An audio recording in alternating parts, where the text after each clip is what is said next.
வாரே வா big Boss season 9 இப்போதாங்க ஆரம்பிச்ச மாதிரி இருக்கு. உண்மையிலே சொல்றேன், டாக்டர் திவாகர் தான் இந்த சீசன்ல இப்போ ஆரம்பிச்சு 2 நாளும் பார்த்தீங்கன்னா கண்டென்ட் கொடுத்துட்டு இருக்கு. அப்படி ஆக்சுவலாக இப்போ ஃபர்ஸ்ட் ப்ரோமோ ரிலீஸ் ஆயிருக்கும். இந்த ஃபர்ஸ்ட் ப்ரோமோல ஒரு சண்டை, பயங்கரமான ஒரு சண்டை ஒன்று பார்த்துருப்பீங்க. ஸோ அந்த சண்டையில் வந்து பார்த்தீங்கன்னா ரம்யா ஜோவும் திவாகரும் மாற்றி மாற்றி அடிச்சுக்கிறாங்க. நடுவில் வந்து எஃப்ஜே உள்ள வராரு. ஸோ இது வந்து பார்த்தீங்கன்னா ஒரு பயங்கரமான first fight, Bigg Boss season 9 முதல் ஃபைட்டு திவாகர் கிட்ட தான் ஆரம்பிச்சது. அதே மாதிரி இந்த பிரம்மாண்டமான ஃபைட்டும் பார்த்தீங்கன்னா திவாகர் கிட்ட தான் ஆரம்பிக்குது. ஆக்சுவலாக திவாகரை ரவுண்டு கட்டி எல்லாம் பொலன்னு பொழக்க ஆரம்பிச்சிட்டாங்க. நான் நேத்தே சொல்லியிருந்தேன் ரிவ்யூ வீடியோவில், திவாகரை வந்து கார்னர் பண்ண போறாங்க, அதாவது கார்னர் மீன்ஸ் தனிமைப்படுத்த போறாங்க அப்படின்ற மாதிரி சொல்லியிருந்தேன். அதுக்கான ரீசன் என்ன சொல்லியிருந்தேன்னா, இல்ல திவாகர் பண்ற சில விஷயங்கள் சரியில்லை அப்படின்ற மாதிரி சொல்லியிருந்தேன். அதுக்கப்புறமா தான் பார்த்தீங்கன்னா இந்த ஒரு சம்பவம் நடந்திருக்கு. ஆக்சுவலாக இந்த ஃபர்ஸ்ட் ப்ரோமோல என்ன நடந்தது அப்படின்றத எக்ஸ்பிளைன் பண்ணதுக்கு முன்னாடி ஒரே ஒரு கேள்வி கேட்கிறேன். இந்த மாதிரி எல்லாரும் சேர்ந்து திவாகர் அட்டாக் பண்றாங்களே, இது வந்து அவருக்கு பாசிட்டிவா முடியும், அவர் மேல சிம்பத்தி வரும், ஓட்டு வரும் அப்படின்னு நினைக்கிறீங்களா? இல்ல ப்ரோ, என்னதான் இருந்தாலும் அவர் மேல தப்பு இருக்குல்ல அப்படின்ற மாதிரி நினைக்கிறீங்களா? உங்களோட கருத்தை ஃபர்ஸ்ட் ஆஃப் ஆல் கமெண்ட்ல மென்ஷன் பண்ணுங்க. எனிவேஸ், அந்த ரிவ்யூவில் அதாவது சரி அந்த ப்ரோமோல என்ன நடந்தது இப்போ பார்க்கலாம். ஃபர்ஸ்ட் திவாகர் வந்து பார்த்தீங்கன்னா இந்த மாதிரி எல்லாருக்கிட்டையும் சண்டை போட்டுக்கிட்டே இருக்காரு. யார் கெமிக்கிட்ட சண்டை போடுறாரு, அதே மாதிரி பிரவீன் ராஜ்கிட்ட சண்டை போடுறாரு அப்படின்னும் போது ஆக்சுவலாக சண்டை போடுறதுக்கான ரீசன் என்ன வேணா இருக்கலாம். ஆனால் அங்கே என்ன நடக்குதுன்னு பார்த்தீங்கன்னா, திவாகர் ஒரு விஷயத்தை பேசும்போது எப்படி அது சண்டையாக மாறுதுன்னா, திவாகர் கிட்ட ஒரு விஷயத்தை டிஸ்கஸ் பண்ண வராங்க. வரும்போது கெமியும் சரி பிரவீன் ராஜும் சரி என்ன பண்ணுறாங்கன்னா, இவர், அதாவது நான் பார்த்த வரைக்கும் சொல்கிறேன், இவர் வந்து ஒரு ஆளாவே அவங்க மட்டும் இல்லை யாருமே பெருசாக மதிக்கல. அதாவது இவர் எப்படி வந்தாருன்னு எல்லாருக்குமே இவரோட ஃப்ளாஷ்பேக், அதாவது இவர் எல்லாருமே தெரியும், இவர் எப்படிப்பட்ட விஷயம்லாம் வெளியே பேசியிருந்தாரு, எப்படி இவர் மேலே ட்ரோல் வந்தது எல்லாமே தெரியும். ஸோ தெரிஞ்சவங்கன்றதுனால ஒரு விஷயத்தை டிஸ்கஸ் பண்ண வரும்போது அந்த ஒரு மைண்ட் செட்ல தான் வராங்கன்னு வச்சுக்கோங்களேன். திவாகர்கிட்ட இவர் என்ன பண்றாரு, டக்குன்னு வார்த்தையை விட்டுறாரு, மூஞ்சல வச்ச மாதிரி பேசுறாரு. ஏமா சும்மா இருமா, போ அமைதியாரு அப்படின்ற மாதிரி பேசும்போது யாரா இருந்தாலும் சுருக்குன்னு கோவம் வந்துடும். என்னடா இருந்தாலும் இப்படி பேசுறான் அப்படின்ற மாதிரி கம்பல்சரி யாரா இருந்தாலும் கோவம் வரும். ஸோ கோவத்தில் என்ன பண்றாங்க, இவங்களும் ட்ரிகர் ஆயிடுறாங்க, வாய்ஸ் ரைஸ் பண்றாங்க, அதுக்கப்புறம் அவரும் ரைஸ் பண்றாரு. ஸோ இதுதான் பாத்தீங்கன்னா இந்த 2 நாளாவே நடந்துட்டு இருக்கு. அதே மாதிரி இப்போ ரம்யா ஜோ என்ன பண்றாங்க, இந்த மாதிரி கெமி வந்து இவர்கிட்ட பேசக்கூடாதான், அந்த மாதிரி பிரவீன் ராஜ் வந்து இவர்கிட்ட பேசக்கூடாதான், இவர் மட்டும் எல்லா விஷயத்திலும் வந்து மூக்க நுழைப்பாரா அப்படின்ற மாதிரி சொல்லும் போது உடனே இந்த மாதிரி சுமார்மா அப்படின்ற மாதிரி ஏதோ ஒன்று பேசுறாரு. பேசணும்னா பார்த்தீங்கன்னா அந்த சைடில் வந்து அவங்க காண்டா வராங்க, என்கிட்ட இந்த மாதிரி பேசாத, வாய்ஸ் ரைஸ் பண்ணாத அப்படின்ற மாதிரி அவங்க காண்டாய் அவங்க வந்து பார்த்தீங்கன்னா எகிரிட்டு போயிடுறாங்க. ஆக்சுவலாக இவ்வளோ நாள் பார்த்தீங்கன்னா கெமியும் சரி பிரவீன் ராஜும் சரி ஓரளவுக்கு போனாங்க, ஆனால் ரொம்ப எக்ஸ்ட்ரீம் போல இவங்க கிட்டத்தட்ட அடிக்க போகிற மாதிரி போயிடுறாங்க. கிட்டத்தட்ட அதை பார்க்கும்போது ஒரு அடித்தடி மாதிரி தான் இருக்கு. எனிவேஸ், இவங்க அந்த மாதிரி போயிடுறாங்களா.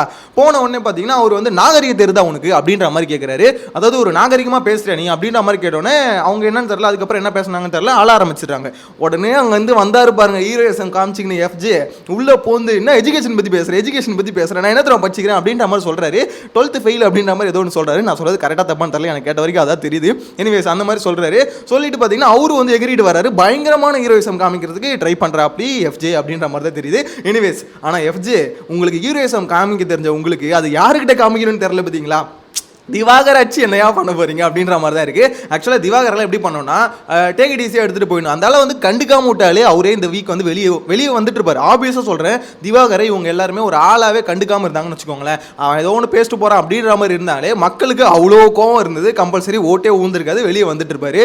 ஆனால் நீங்க அடிக்க அவர் மேலே வந்து விமர்சனம் வர அவர் வந்து ப்ரொமோ கண்டென்ட்டா மாறுற வரைக்கும் அவர் தான் அங்கே டாக் ஆஃப் தி டவுனாக இருப்பாரு. ஸோ திவாகரை பற்றி தான் எல்லாருமே பேசுவாங்க. ஸோ அப்படின்னும் போது திவாகருக்கு ஒரு எப்படி சொல்றது, ஒரு 70% பீப்புள் வந்து பாத்தீங்கன்னா இப்பயும் அகைன்ஸ்டா நின்னாலும் ஒரு 30% பீப்புள் என்ன சொல்லுவாங்கன்னா, என்னதான் இருந்தாலும் அவரை போட்டு இந்த அடி அடிக்கிறாங்களே பாவம் அப்படின்ற மாதிரி சப்போர்ட் இன்க்ரீஸ் ஆகதான் செய்யும். இது கொஞ்சம் கொஞ்சமா இன்க்ரீஸ் ஆகதான் போகுது. நான் தான் ஆல்ரெடி சொன்னேன், அதாவது இந்த சீசன்ல நம்ம என்னெல்லாம் பார்க்க வேண்டியது இருக்கோ, திவாகருக்குலாம் இந்த சீசன்ல சப்போர்ட் பண்ண வேண்டிய நிலைமை வந்தாலும் வரலாம் அப்படின்ற மாதிரி சொன்னேன். எனக்கு தெரிஞ்சு அது வந்துகிட்டு இருக்கு அப்படின்ற மாதிரி தான் தோணுது. ஏன்னு பாத்தீங்கன்னா வேற யாரும் கண்டென்ட்டை கிரியேட் பண்ண மாட்டாங்க. அதாவது கண்டென்ட் கிரியேட் மீன்ஸ் எப்படி சொல்றது, ஒரு விஷயத்தை அவங்க மனசுல தோன்றதை பேச மாட்டாங்க. எல்லாருமே பாத்தீங்கன்னா பார்த்து பேசுறாங்க. திவாகருக்கு அந்த மாதிரி பார்த்து பேசுறது இப்ப இல்ல, எப்பயுமே வராது. அவர் மனசுல இருக்கிற மாதிரி இஷ்டத்துக்கு பேசுவாரு. நான் திவாகர் என்ன நினைச்சேன்னா, வேற ஒரு கேஸ்ல மாட்டுவாருன்னு நினைச்சேன். ஆக்சுவலா என்னன்னா, அவர் வந்து கேர்ள்ஸ் கிட்ட பேசுறாருல, அது வந்து பார்த்தீங்கன்னா கொஞ்சம் வில்லங்கமாக அங்கங்கே போயிட்டு இருக்கு. அதாவது அவர் வந்து ஃபன்னாக பேசுகிற மாதிரி தான் இருக்கு. ஆனால் சில இடத்துல வந்து பார்த்தீங்கன்னா அந்த மீட்டரை கொஞ்சம் தாண்டுற மாதிரி எனக்கு என்னமோ ஃபீல் ஆகுது. அப்படி வந்து ஏதாவது ஒரு இடத்துல சிக்கிட்டாருன்னு வச்சுக்கோங்களேன், திவாகரை வச்சு செஞ்சிருவாங்க. ஏன்னா அவருக்கு ஆல்ரெடி சொசைட்டியில் ரொம்ப நல்ல பேர். இதில் இந்த மாதிரி மேட்டர்லாம் வந்து இது பண்ணாருன்னு வச்சுக்கோங்களேன். ஏன்னா அங்கங்கே பார்த்தீங்கன்னா ரொமான்ஸ் பண்ணிட்டு இருக்காரு. ரொமான்ஸ் மீன்ஸ் ஃபன்னாக தான் பண்ணிட்டு இருக்காருன்னு வச்சுக்கோங்களேன். ஒரு பக்கம் விஜய் பார்வதி அவங்க கூட பண்ணிட்டு இருக்காரு. அதே மாதிரி பார்த்தீங்கன்னா காலைல லைவ்ல பார்த்தேன் அரோரா அவங்களும் கூட பேசிட்டு இருக்காரு இந்த மாதிரி. ஸோ இந்த மாதிரி வந்து ஒவ்வொருத்தருக்கிட்டையும் இந்த மாதிரி பேசும்போது ஃபன்னான நோட்டில் தான் பேசுகிற மாதிரி இருக்குது. ஆனால் அது ஆப்போசிட்டில் எப்படி எடுத்துக்கிறாங்க அப்படி ரம்யா ஜோக்கிட்ட கூட நேற்று பேசும்போது பார்த்தீங்கன்னா நேற்று நைட்டு சொல்கிறேன் ஷோ முடிஞ்சதுக்கப்புறம். ஸோ அதுக்கப்புறமும் நான் நோட்டீஸ் பண்ணது என்னன்னா அவங்ககிட்ட பேசும்போதும் கொஞ்சம் வந்து பார்த்தீங்கன்னா அவங்க அவாய்ட் பண்ணுற மாதிரி, அதாவது பெருசாக அவாய்ட் பண்ணலை, இருந்தாலும் பார்த்தீங்கன்னா இவரா வாண்டடாக போய் பேசுவாங்களா அந்த மாதிரிலாம் பண்ணிட்டு இருக்காரு. எனக்கு தெரிஞ்சு ரொம்ப ரிஸ்க்கான விஷயம் அது. என்னைக்கு அவங்க திருப்பி அதை ஒரு ஆயுதமாக எடுத்தாங்கன்னு வச்சுக்கோங்களேன் தாங்க மாட்டாங்க.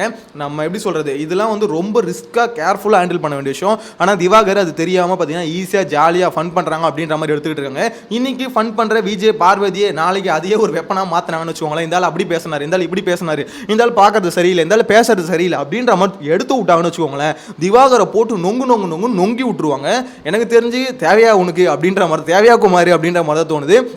போனியா நீ கரெக்டாக பாயிண்ட் பேசுறியா அப்படின்னு பார்க்காம இவர் வந்து பார்த்தீங்கன்னா எந்த இடத்துலையும் இந்த வீட்டுக்கு ஒரு விஷயம் கான்ட்ரிபியூஷன் அப்படின்ற இடத்துல திவாகர் இருக்கிறதே இல்லை. அவரோட தனிப்பட்ட பிரச்சனை மட்டும்தான் பேசிட்டு இருக்காரு. அவர் யாராவது அகேன்ஸ்டாக பேசிட்டு அவரை வந்து பார்த்தீங்கன்னா தூக்கி வச்சு பேசாமல் அவரை லைட்டாக பார்த்தீங்கன்னா கொஞ்சம் மட்டம் தட்டி பேசினா உடனே பொங்கிடுறாரு தவிர மற்றபடி இந்த வீட்டுக்கு இந்த 2 நாளில் பார்த்தீங்கன்னா இந்த வீடு எப்படி நடக்குது, அதில் வந்து இந்த பிரச்சனை இருக்குது அப்படின்றத பற்றி திவாகர் நான் பேசி பெருசாக கேட்கல. ஏன்னா அவர் வந்து அதில் வந்து ஃபோக்கஸே பண்ண மாட்டார். இன்னுமே என்னோட நடிப்பு திறமையை காமிக்கணும், நான் யாருன்னு காமிக்கணும் மக்களுக்கு. ஐயா நீங்கள் காமிச்சிட்டீங்க, நல்லாவே காமிச்சிட்டீங்க, உங்கள் திறமையை பார்த்து தான் நாங்களாம் வியந்து போய் கிடக்கிறோம். அந்த நடிப்பு ஒரு இதுலேருந்து பார்த்தீங்கன்னா பார்த்து அதுலேருந்து தான் நிறைய பேர் உங்களுக்கு ஃபேன் ஆகி, எனக்கு தெரிஞ்சு பிக் பாஸ் வந்து ரொம்பவே ஃபேன் ஆகிட்டார் நினைக்கிறேன். அதனால தான் உங்களுக்கு வீட்டுக்குள்ளே போட்டிருக்காரு. ஸோ இதுக்கப்புறம் அந்த நடிப்பு திறமையை கொஞ்சம் கண்ட்ரோல் பண்ணி வைங்க. விஜய் சேதுபதி ஆரம்பத்திலே சொல்லி அம்சாப்பில் பண்ணதையே பண்ணாதீங்க, புதுசாக பண்ணுங்க அப்படின்ற மாதிரி.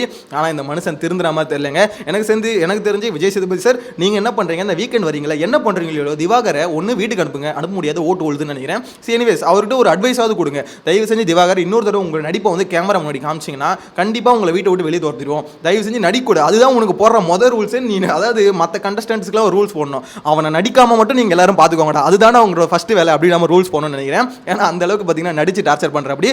ஆனால் எது எப்படி இருந்தாலும் இந்த ஃபைட்டு இது எல்லாத்தையும் வச்சு பார்க்கும்போது திவாகருக்கு சிம்பத்தி ஓட்டு வரத்துக்கு வாய்ப்பு இருக்குங்க. இப்போ திவாகர் பண்ண வேண்டியதெல்லாம் ரொம்ப எதுவுமே இல்லை. ஒரு மூலையில் போய் உட்காந்து லைட்டாக ஒரு ஃபீல் பண்ணுற மாதிரி ஒரு பிஜிஎம் கூட போட்டாருன்னு வச்சுக்கோங்களேன், தெரிச்சிரும், ஓட்டு குமிஞ்சிரும் அப்படின்ற மாதிரி தான் எனக்கு என்னமோ தோணுது.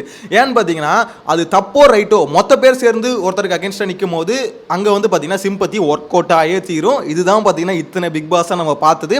தப்பு ரைட்டுன்றத தாண்டி கம்பல்சரி எங்கள் சிம்பத்தி ஒர்க் அவுட் ஆகும். ஏன்னா என்னதான் இருந்தாலும் ஒரு நம்ம எல்லாம் என்ன யோசிப்பாச்சா, பாவண்டா என்ன இருந்தாலும் திவாகர் பாவண்டா அப்படின்ற மாதிரி தோணும். ஆனால் இந்த பயப்புள்ளைங்க யாருக்குமே தெரியல. ஒரு பக்கம் கமருதீன் எகிறாரு, ஒரு பக்கம் எஃப்ஜே எகிறாரு. என்ன எஃப்ஜே ஹீரோயிசமா அப்படின்னு கேட்கறதுக்கு எதுக்கு நான் அப்படி கேட்டேன்னு வச்சுக்கோங்களேன். ஒரு விஷயத்த பேசுறது எப்படி இருக்கு, அதாவது மெச்சூர்டா ஹேண்டில் பண்றவங்க என்ன பண்ணுவாங்கன்னா அந்த விஷயம் என்னவோ அதை புரிய வைக்க ட்ரை பண்ணுவாங்க, இல்லை அவாய்ட் பண்ணிட்டு போவாங்க. ஆனால் இந்த மாதிரி எகிரிட்டு வர மாட்டாங்க. எகிரிட்டு வரவங்களாம் உருப்பட்டதா சரித்திரமே கிடையாது.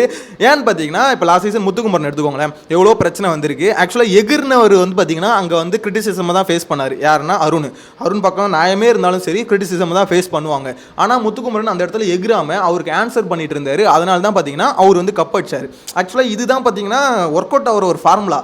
இந்த ஃபார்முலாவை ஃபாலோ பண்ணுங்கடா. ஆனால் அங்கே போயிட்டு பார்த்தீங்கன்னா பொங்கிக்கிட்டு எழுறானுங்க, வேணாண்டா அடிச்சு துரத்திடுவாங்கடா அப்படின்ற மாதிரி தான் சொல்ல தோணுது. இது மட்டும் இல்லாமல் திவாகர் மேலே இது இல்லாமல் நிறைய சம்பவம் இருக்குது. அதெல்லாம் அடுத்தடுத்த வீடியோவில் நான் அப்டேட் பண்ணுறேன். ஆனால் என்னை பொறுத்த வரைக்கும் ஒரு விஷயம் மட்டும் கிளியராக சொல்லணும்னு நினைக்கிறேன். இந்த சீசன் வந்து இப்போதைக்கு அஃபிஷியலாக ஸ்டார்ட் ஆன மாதிரி இருக்குது. அதாவது அந்த டாஸ்க்கை வந்து எல்லாருமே இப்போ தான் கொஞ்சம் புரிஞ்சுக்கிட்டு, எல்லாருமே சொல்ல மாட்டேன், ஒரு சிலர், அதாவது சில பேர் மட்டும் அந்த டாஸ்க்கை கொஞ்சம் புரிஞ்சுக்கிறாங்க. அது யார் எப்படி அப்படின்னு சொல்லிட்டு நெக்ஸ்ட் வீடியோவில் அப்டேட் பண்ணுறேன். ஆனால் ஒரு விஷயம் மட்டும் சொல்கிறேன், அந்த லக்ஸுரி ஏரியா இருக்குல்ல, லக்ஸுரி பெட்ரூம் இருக்குல்ல, ஸோ அந்த பெட்ரூம் வந்து பார்த்தீங்கன்னா ஏகப்பட்ட பவர்ஸ் வந்து கொடுத்தது காரணமே இது மூலிமா சண்டை கலையபுரம் எல்லாமே உருவாகணும் அப்படின்னு சொல்லிட்டு தான். ஸோ அதை வந்து இன்னும் பீக்காக கொண்டு போயிட்டாங்களா அப்படின்னு கேட்டால் இல்லை. ஏன்னா அதை பற்றி யாருமே பெருசாக யோசிக்க மாட்டாங்க. சிலரை தவிர மோஸ்ட்லி அதை பற்றி யோசிக்க மாட்டாங்க.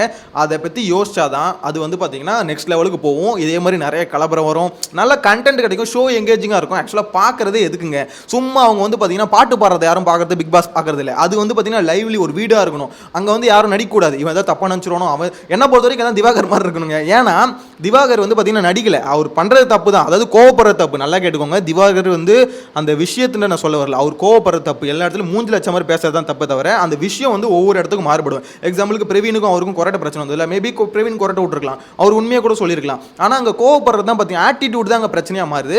அதை கொஞ்சம் திவாகர் மாற்றிக்கிட்டா நல்லா இருக்கும் தோணுது. எனிவேஸ் நான் சொன்னல கண்டஸ்டன்ட் யார் விளையாட ஆரம்பிச்சிருக்காங்க அப்படின்ற அப்டேட்டை நெக்ஸ்ட் வீடியோவில் அப்டேட் பண்ணுறேன். சேனலை ஃபஸ்ட் டைம் பார்த்தீங்கன்னா சப்ஸ்கிரைப் பண்ணிக்கோங்க. நெக்ஸ்ட் வீடியோவில் மீட் பண்ணலாம். Bye bye. இந்த ப்ரோமோ பார்க்கும்போது எப்படி இருக்குது, பயங்கரமாக இருக்கா, அப்படியே ஒரு மாதிரி பிக் பாஸ் சூப்பராக ஸ்டார்ட் ஆன மாதிரி இருக்கா, உங்களோட அடுத்த கமெண்ட்டில் மென்ஷன் பண்ணுங்கள். நெக்ஸ்ட் வீடியோவில் பார்க்கலாம். Bye by.